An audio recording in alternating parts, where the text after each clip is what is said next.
ರಜಾಕ್ ಅವರೇ, ಜಯ ಭಾರತ ಜನನೀಯ ತನುಜಾತೆ, ಜಯ ಹೇ ಕರ್ನಾಟಕ ಮಾತೆ, ಕರ್ನಾಟಕ ಮಾತೆ.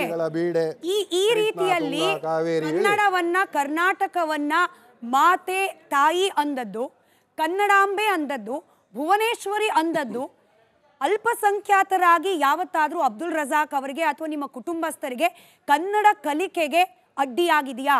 ಕನ್ನಡಿಗರು ಅಥವಾ ಕರ್ನಾಟಕದ ಬಹುಸಂಖ್ಯಾತರು ನಮ್ಮನ್ನ ಹೊರಗಿಟ್ಟಿದ್ದಾರೆ ಅಂತ ಅನಿಸಿದೆಯಾ? ಕನ್ನಡ ನಾಡಿಗೆ, ಈ ನಮ್ಮ ರಾಜ್ಯಕ್ಕೆ ಒಂದು ಹೆಮ್ಮೆಯ ಪ್ರಶಸ್ತಿಯಿಂದ ತಂದ ಗೌರವಾನ್ವಿತ ಮಹಿಳೆ ಬಾನು ಮುಷ್ತಾಕ್ ಅವರಾಗಿರ್ತಾರೆ. ಬೂಕರ್ ಪ್ರಶಸ್ತಿ ಇವರು ಗೆದ್ದದ್ದು, ಆ ಪ್ರಶಸ್ತಿ ಇವರು ಕೊಟ್ಟದ್ದು ಯಾಕೆ ಅಂತ ಹೇಳಿದ್ರೆ, ಅವರು ಬರೆದ ಲೇಖನಗಳು ಒಂದು 8 ಸಣ್ಣ ಸಣ್ಣ ಸ್ಟೋರಿಗಳು, ಅದಕ್ಕೋಸ್ಕರ ಅದು ದೀಪಾ ಬಸ್ತಿ ಅವರು ಇಂಗ್ಲಿಷಲ್ಲಿ ಅನುವಾದ ಮಾಡಿದ್ರು. ಅದು ಬುಕರ್ ಪ್ರಶಸ್ತಿಗೆ ನಾಮಿನೇಟ್ ಆಯಿತು. ನಂತರ ಪ್ರಶಸ್ತಿ ಕೂಡ ಅವ್ರಿಗೆ ಸಿಕ್ತು. ಇದು ಇಷ್ಟು ವರ್ಷಗಳು ನಾವು ನೋಡ್ಕೊಂಡು ಬಂದಿದ್ದು ಏನು ಅಂತ ಹೇಳಿದ್ರೆ, ಸ್ಪ್ಯಾನಿಷ್ ಭಾಷೆ, ಫ್ರೆಂಚ್ ಭಾಷೆ ಹಾಗೂ ಇಟಾಲಿಯನ್ ಭಾಷೆ, ಆ ಭಾಷೆಗಳಿಗೆ ಮಾತ್ರ ಬುಕರ್ ಪ್ರಶಸ್ತಿ ಸಿಗ್ತಾ ಇತ್ತು. ಮೊದಲನೇ ಬಾರಿ ಕನ್ನಡಕ್ಕೆ ಇಷ್ಟು ದೊಡ್ಡ ಗೌರವವನ್ನು ತಂದು ಅಂತಾರಾಷ್ಟ್ರೀಯ ಮಟ್ಟದಲ್ಲಿ ಕನ್ನಡ ಭಾಷೆಯನ್ನು ಅಷ್ಟು ಮೇಲಕ್ಕೆ ತಗೊಂಬಂದಂಥ ಮಹಿಳೆಗೋಸ್ಕರ ಒಂದು ಸನ್ಮಾನದ ಪ್ರಕಾರ ಸನ್ಮಾನ್ಯ ಮುಖ್ಯಮಂತ್ರಿಗಳು ಆಹ್ವಾನಿಸಿದ್ದಾರೆ. ಅದಕ್ಕೆ ಯಾರ ಅಭ್ಯಂತರ, ಗೊಂದಲ ಏನೂ ಇಲ್ಲ. ಅಲ್ಲಿ ಅವರು ಹೋಗ್ಬಿಟ್ಟು ಮಂಗಳಾರತಿ ಮಾಡಲೇಬೇಕು ಅಂತ ಅನಿವಾರ್ಯ ಏನಿಲ್ಲ, ಅವರು ಪುಷ್ಪಾರ್ಚನೆ ಮಾಡಬೇಕು ಅಂತ ಏನು ಅನಿವಾರ್ಯ ಇಲ್ಲ. ಒಂದು ಮಾತನ್ನ ಇವ್ರು ಹೇಳ್ತಾರೆ, ನಾವು ಅವರ ಧರ್ಮಕ್ಕೆ ಪ್ರಶ್ನಿಸ್ತಿಲ್ಲ ಅಂತ. ನಾಚಿಕೆ ಇಲ್ದಿರ ಬಿಜೆಪಿ ನಾಯಕರು ಅವರು ಗೋಮಾಂಸ ತಿಂತಾರೆ ಅಂತಾರೆ. ಅದೇ ಗೋಮಾಂಸ ಅಂತ ಹೇಳಿದ್ರೆ ಗೋಮಾತೆಗೆ ಮಾತೆ ಅಂತ ತಿಳಿದವರು. ಭುವನೇಶ್ವರಿಗೂ ತಾಯಿಗೆ ನಾನು ಕೂತ್ಕೊಳ್ಳೋ ಸುಮ್ನೆ ಮರ್ಯಾದೆ ಕೊಟ್ಟು ಮಾತಾಡೋ, ಮರ್ಯಾದೆ ಕೊಟ್ಟು ಮಾತಾಡೋ. ನಾಯಿ ಮಾಂಸನ ಏನ್ ತಿಳ್ಕೊಂಡು ಮಾತಾಡ್ತಿದ್ಯಾ ಅಲ್ಲಿ? ನಾಯಿ ಮಾಂಸ ತಿನ್ನೋ ನೀನು ಅಂದ್ರೆ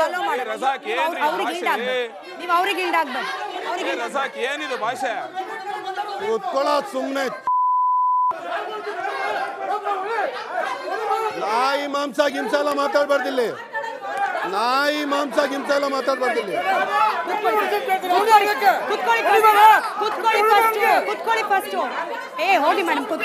ನಾಯಿ ಮಾಂಸ ಕೆಟ್ಟ ಮಾತಲ್ಲಿ ಬೈದ ಅವನು, ಕೆಟ್ಟ ಮಾತು ಮಾತಾಡಿದವನು, ಕೆಟ್ಟ ಮಾತು ಮಾತಾಡಿದವನು. ತಾಯಿವರೆಗೆಲ್ಲ ಬರಬಾರ್ದು, ತಾಯಿವರೆಗೆಲ್ಲ ಬರಬಾರ್ದು. ನಾಯಿ ಮಾಂಸ ತಿಂದವ್ರು ನೀನು ನಮ್ಮನ್ನ ಕೇಳಿಸ್ಕೊಳ್ಳಿ. ನಾಯಿ ಮಾಂಸ ತಿನ್ಬಿಡಿ ಕೇಳಿಸ್ಕೊಳ್ಳ, ಕೇಳಿಸ್ಕೊಳ್ಳ. ನಾನು ಮಾತಾಡ್ತೀನಿ, ಕೂತ್ಕೊಳ್ಳಿ. ಜಯ ಭಾರತ ಜನನೀಯ ತನುಜಾತೆ, ಜಯ ಹೇ ಕರ್ನಾಟಕ ಮಾತೆ ಅಂತ ಹೇಳಿ ಕರ್ನಾಟಕವನ್ನ, ಕನ್ನಡದ ಮಣ್ಣನ್ನ ತಾಯಿ ಅಂತ ಹೇಳಿ ಪೂಜಿಸೋದು ಒಬ್ಬ ಅಲ್ಪಸಂಖ್ಯಾತರಾದವರಿಗೆ ಭಾಷೆಯನ್ನ ಕಲೀಲಿಕ್ಕೆ ಅಥವಾ ಭಾಷೆಯನ್ನ ತಮ್ಮದು ಅಂತ ಅನ್ಕೊಳ್ಳಿಕ್ಕೆ, ಈ ನಾಡನ್ನ ನನ್ನದು ಅನ್ಕೊಳ್ಳಿಕ್ಕೆ ಅಬ್ದುಲ್ ರಜಾಕ್ ಅವರೇ ಯಾಕೆ ಆಕ್ಷೇಪ ಆಗಬೇಕು? ಆಕ್ಷೇಪ ಆಗತ್ತಾ ಅಂತ ಹೇಳಿ? ಯಾವತ್ತಿಗೂ ಆಕ್ಷೇಪ ಇಲ್ಲ, ಯಾವತ್ತಿಗೂ ಇದ್ರ ಬಗ್ಗೆ ಗೊಂದಲ ಇಲ್ಲ, ಯಾವತ್ತಿಗೂ ಇದ್ರ ಬಗ್ಗೆ ಏನು ಇದು ಅಗೇನ್ಸ್ಟ್ ಯಾರೂ ಇಲ್ಲ. ಕೇವಲ ಒಂದು ಸ್ವಲ್ಪ ಜನ ನೋಡಿ, ರಾಷ್ಟ್ರಕವಿ ಕುವೆಂಪು ಅವರು ಹೇಳ್ದಂಗೆ ಸರ್ವ ಜನಾಂಗದ ಶಾಂತಿಯ ತೋಟ ಅಂತೀವಿ ನಾವು ನಮ್ಮ ರಾಜ್ಯಕ್ಕೆ. ಹಿಂದೂ, ಕ್ರೈಸ್ತ, ಮುಸಲ್ಮಾನ, ಪಾರಸಿಕರ, ಜೈನರ ಉದ್ಯಾನ, ಈ ಉದ್ಯಾನವನ್ನು ಸ್ಮಶಾನ ಮಾಡೋಕ್ಕೆ ಅಂತ ಹೇಳ್ಬಿಟ್ಟು ಒಂದು ಸ್ವಲ್ಪ ಜನ ಇದ್ದಾರೆ. ಅದಕ್ಕೋಸ್ಕರ ಈ ಥರ ಪ್ರಶ್ನೆಗಳನ್ನು ಎತ್ತಾರೆ. ಯಾಕೆ ಅಂತ ಹೇಳಿದ್ರೆ, ದಸರಾ ಹಬ್ಬವನ್ನು ನಾಡ ಹಬ್ಬ ಅಂತ ಮೊದಲನೇ ಬಾರಿಗೆ 1442ರಲ್ಲಿ ಒಂದು ಪರ್ಷಿಯನ್ ಪ್ರವಾಸಿಗ, ಅವನ ಹೆಸರು ಬಹುಶಃ ಅಬ್ದುಲ್ ರಜಾಕ್, ನಂದೇ ಹೆಸರಾದವನು, ಫಸ್ಟು ರೆಕಾರ್ಡೆಡ್ ಹಿಸ್ಟ್ರಿಯಲ್ಲಿ ದಸರಾ ಹಬ್ಬವನ್ನು ರೆಕಾರ್ಡ್ ಮಾಡಿದ್ದು ಒಬ್ಬ ಮುಸಲ್ಮಾನ. ನಂತರ ಈ ಹಬ್ಬವನ್ನು ನೀವು ಆಚರಿಸುವಾಗ ಅರಮನೆಯ ಒಳಗಡೆ ಪುರೋಹಿತರು ಪೂಜೆ ಮಾಡಿ ಮುಗಿಸಿದ ನಂತರ ವಿಜಯದಶಮಿ ದಿನ ಇದೇ ಅಂಬಾರಿಯನ್ನು ಕಟ್ಟುವವನೊಬ್ಬ ಮುಸಲ್ಮಾನ. ಅಲ್ಲಿಂದ ಆನೆಗಳು ಬರೋದು ಫಸ್ಟ್ ಎಲ್ಲಿಗೆ? ನಮ್ಮ ದರ್ಗಾಗೆ, ಕೃಷ್ಣ ವಿಲಾಸ್ ರಸ್ತೆಯಲ್ಲಿರುವ ಹಜರತ್ ಇಮಾಮ್ ಶಾ ವಲಿ ದರ್ಗಾಗೆ ಬಂದು ಆಶೀರ್ವಾದ ಪಡೆದು ನಂತರ ಮುಂದಕ್ಕೆ ಹೋಗ್ತಾರೆ. ಇಲ್ಲಿ ಜಾತಿ ಮತ ಭೇದ ಇಲ್ಲದೆ ಒಂದು ಪರಂಪರೆ ಏನು ಅಂತ ಹೇಳಿದ್ರೆ, ಈ ದಸರಾ ಹಬ್ಬವನ್ನ ನಾವು ನಾಡ ಹಬ್ಬವನ್ನಾಗಿ ಆಚರಿಸಿದ್ದೀವಿ. ರಾಜಾ ಸಲಾಂ ಅಂತೀವಿ, ನಾವು ರಾಜಾ ಸಲಾಂ ಅಂತೀವಿ. ದೊಡ್ಡ ಮದ್ದಿನ ಗೋಲೆಗಳು, ಅದನ್ನ ಕ್ಯಾನನ್ ಅಲ್ಲಿ ಹಾಕಿ ಅದನ್ನ ಸಿಡಿಯೋರು ಪಠಾನ್ರು, ಅದನ್ನ ಸಿಡಿದು ಬಿಟ್ಟು 21 ಗೋಲೆಯ ಸಲಾಮನ್ನ ಕೊಡ್ತಿದ್ರು. ಆನೆಗಳು ಗಾಬರಿ ಆಗ್ತಿದ್ದಾವೆ ಅಂತ ಹೇಳ್ಬಿಟ್ಟು ಆ ಗೋಲೆಯನ್ನು ಸ್ಟಾಪ್ ಮಾಡಿ ಇವಾಗ ಇತ್ತೀಚೆಗೆ ನಾವು 21 ಗನ್ ಸಲ್ಯೂಟ್ ಅನ್ನ ಕೊಡ್ತೀವಿ. ಇವತ್ತಿಗೂ ಅದರ ಹೆಸರು ರಾಜಾ ಸಲಾಂ ಅಂತ. ಯಾವ್ದ್ರಲ್ಲೂ ನಾವು ಹಿಂದೂ ಮುಸ್ಲಿಂ ಕಾಣಿಲ್ಲ. ನಾನು ನಿಮಗೆ ಪ್ರಶ್ನೆ ಕೇಳಿದ್ದು, ಹಾಗಾಗಿ ಮತ್ತೆ ಅದೇ ಪ್ರಶ್ನೆಯನ್ನು ರಿಪೀಟ್ ಮಾಡ್ತಿದ್ದೀನಿ. ನಾನು ಕೇಳಿದ್ದು ಭಾಷೆಯನ್ನ ತಾಯಿ ಅಂತ ಹೇಳಿ ಕರೆಯೋದು ಬಾನು ಮುಷ್ತಾಕ್ ಅವರಿಗೆ ಅಥವಾ ಅವರ ಕುಟುಂಬಸ್ಥರಿಗೆ ಕನ್ನಡವನ್ನ ತನ್ನದಾಗಿಸಿಕೊಳ್ಳಿಕ್ಕೆ ಒಬ್ಜೆಕ್ಷನ್ ಯಾಕೆ ಆಗಬೇಕು? ನೀವೆಷ್ಟು ಚೆನ್ನಾಗಿ ಕನ್ನಡ ಮಾತನಾಡಿದ್ರಿ, ನಿಮಗೆ ಜಯ ಭಾರತ ಜನನಿಯ ತನುಜಾತೆಗೆ ಒಬ್ಜೆಕ್ಷನ್ ಇಲ್ಲ, ಆದರೆ ಬಾನು ಮುಷ್ತಾಕ್ ಅವರಿಗೆ ಯಾಕೆ ಒಬ್ಜೆಕ್ಷನ್ ಆಗಬೇಕು? ಮುಸಲ್ಮಾನರ ಮೇಲೆ ಆಗ್ತಿರುವ ದೌರ್ಜನ್ಯವನ್ನು ಹಿಡಿದು ಒಂದು ಕಾರ್ಯಕ್ರಮ ನಡೀತದೆ. ಸಾಹಿತ್ಯ ಸಮ್ಮೇಳನದ ಕಾರ್ಯಕ್ರಮದಲ್ಲಿ ಮುಸ್ಲಿಮರೇ ಆಗಿರುವ ಒಂದು ದೌರ್ಜನ್ಯದ ಬಗ್ಗೆ ಮಾತಾಡುವ ಸಂದರ್ಭದಲ್ಲಿ ಇದನ್ನ ಪ್ರಶ್ನಿಸಿದರೆ ವಿನಃ ಅವಮಾನ ಮಾಡಿಲ್ಲ. ಭಾಷೆಗಾಗಲಿ, ಈ ನಾಡಿನ ಸಂಸ್ಕೃತಿಗಾಗಲಿ, ಈ ನಾಡಿನ ಬಗ್ಗೆ ಆಗಿರಲಿ ಕೇವಲ ಒಂದಿಷ್ಟು ಅವಮಾನ ಆದರೂ ಮಾಡಿದ್ದಿದ್ರೆ ಮೊದಲು ಪ್ರತಿಭಟನೆ ಮಾಡೋದು ನಾನಾಗಿತ್ತಿರ್ತಿದ್ದೆ. ಇವರು ಕನ್ನಡ ಭಾಷೆಗೋಸ್ಕರ ತಂದಂತಹ ಒಂದು ಪ್ರಶಸ್ತಿ ಅದು ವಿಶ್ವವಿಖ್ಯಾತ ಕಣ್ರಿ. ಅದು ಅಂತಾರಾಷ್ಟ್ರೀಯ ಮಟ್ಟದಲ್ಲಿ ಕೇವಲ ಸ್ಪ್ಯಾನಿಷ್, ಫ್ರೆಂಚ್, ಇಟಾಲಿಯನ್ ಈ ಭಾಷೆಗಳನ್ನೇ ನಾನು ಹೇಳ್ತಿರೋದು. ರಜಾಕ್ ಸರ್, ಕನ್ನಡ ಭಾಷೆಯಿಂದಲೇ ನಾನು ಮಹೇಶ್ ಸರಿಗೆ ಪ್ರಶ್ನೆ ಕೇಳ್ತೀನಿ.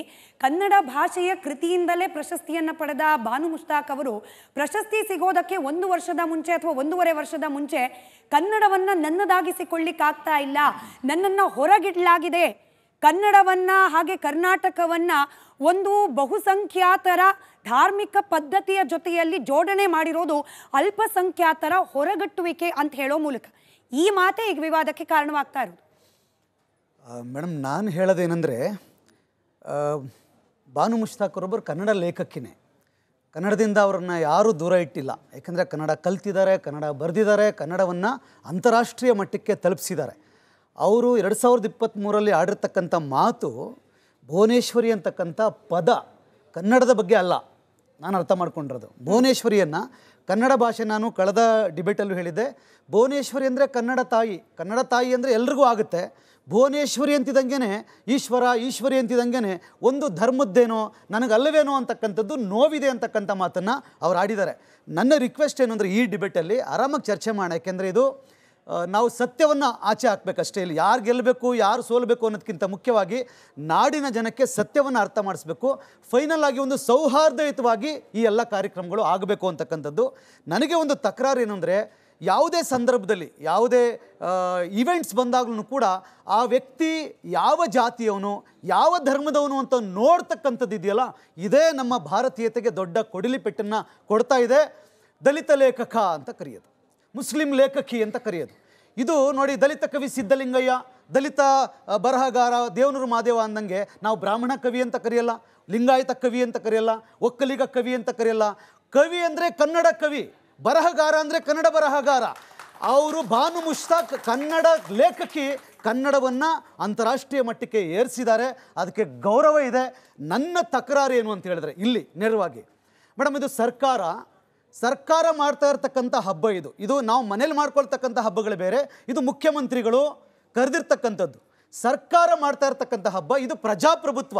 ರಾಜಪ್ರಭುತ್ವದ ಕಾಲದಲ್ಲಿ ಇದಕ್ಕೊಂದು ಧಾರ್ಮಿಕ ಲೇಪನ ಇತ್ತೇನೋ, ನಾವು ಆ ಸಂದರ್ಭದಲ್ಲಿ ಪ್ರಶ್ನೆ ಮಾಡುವಂಗಿರಲಿಲ್ಲ.